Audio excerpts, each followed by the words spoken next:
are now being joined by the Director of Women Advocates Research and Documentation Center, Dr. Abiola Akinyode-Afolabi. Thank you so much for joining the program this afternoon.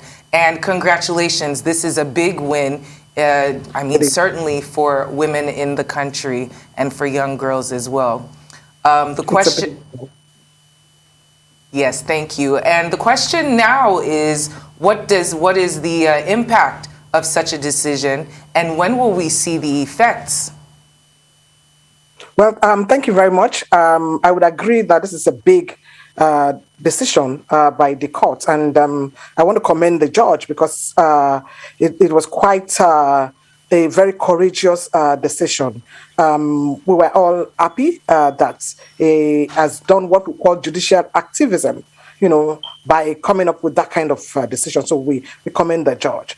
One would have expected that after that judgment came up yesterday, that decision was made by the court yesterday, one would expect that the Executive Council of this country, headed by the president, would acknowledge, the decision of the court.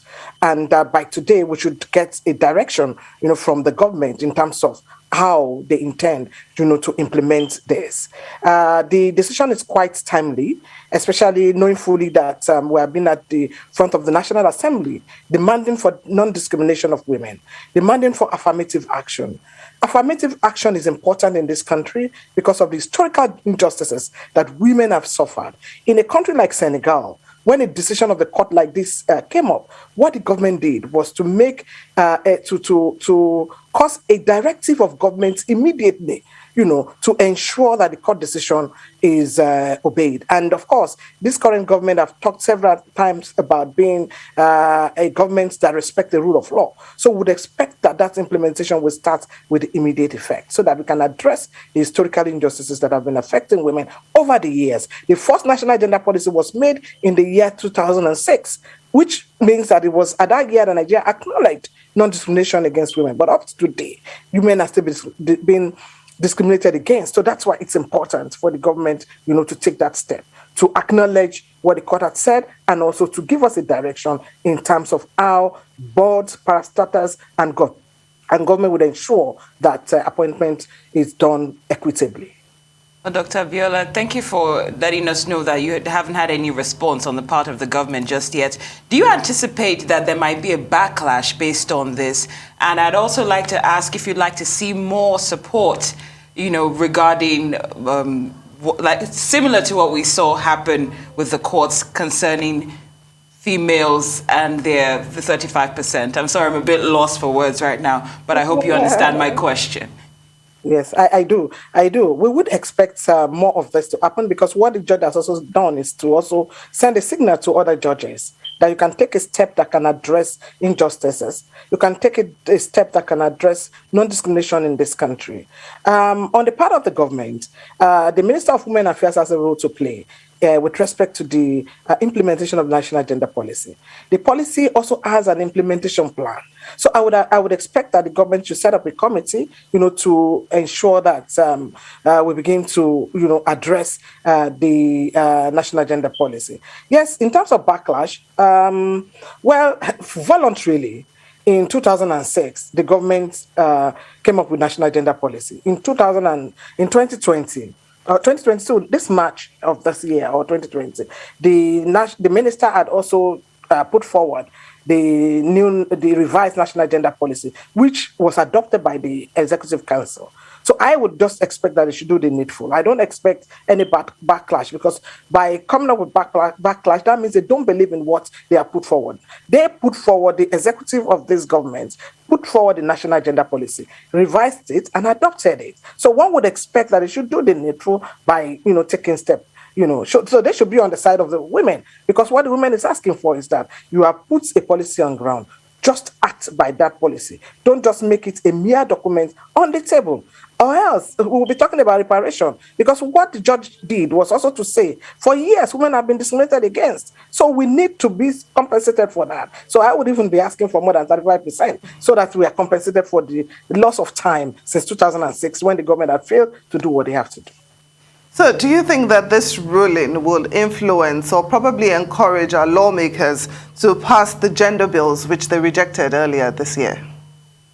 Well, interestingly, the judgment came on the 7th legislative days that the National Assembly gave to women, as a day that they would come back on the votes. We are still expecting, which was yesterday, so we're still expecting that they will use this. We encourage them to take steps on the issue. But for us, what it means is that out of the 5 gender bills that we have put forward to them, the court had helped us to sort out one of them, which is the one on appointed position. And I think the position of the court is higher than what the National Assembly was going to offer the women. The National Assembly was talking about 20% appointed position. But what the court has done is to come back to what Nigeria has agreed, internationally, from Beijing conference to the Convention on the Elimination of Discrimination Against Women, which is 30%. So the national gender policy has gone to 35%. And I think that what we have with the court is far better than what the National Assembly would have offered. But we call on the National Assembly, as respected leaders, if you have at a point in time, come openly, to make a commitment that in 7 legislative days, you will vote on the issue that you have resigned upon. We would expect that they will do the needful, so that we continue to respect the leadership of this country, so that they don't just come in public in the view of all Nigerians to say we do something, and 7 days have passed and they have not done anything. But the women, we are waiting, because as we have said, we would continue to advocate for this, and we take every legal means possible, to ensure that we get them to agree on the 5 gender bills. The time has come, for Nigerian women to get back their dignity that have been taken away by force, for so many years. And for me, that is the reason, that is the ideology behind the 5 gender bills. It's talking about citizenship, it's talking about whether I'm a national of Nigeria or not, it's talking about indigenship, whether I can claim my state of origin, and it's talking about affirmative action, saying you need to redress the injustices that you have caused against me for so long. So I believe that the National Assembly should do the needful. So we're expecting, it's already 7 legislative days, that's about 3 weeks, so we're expecting them to take the necessary steps.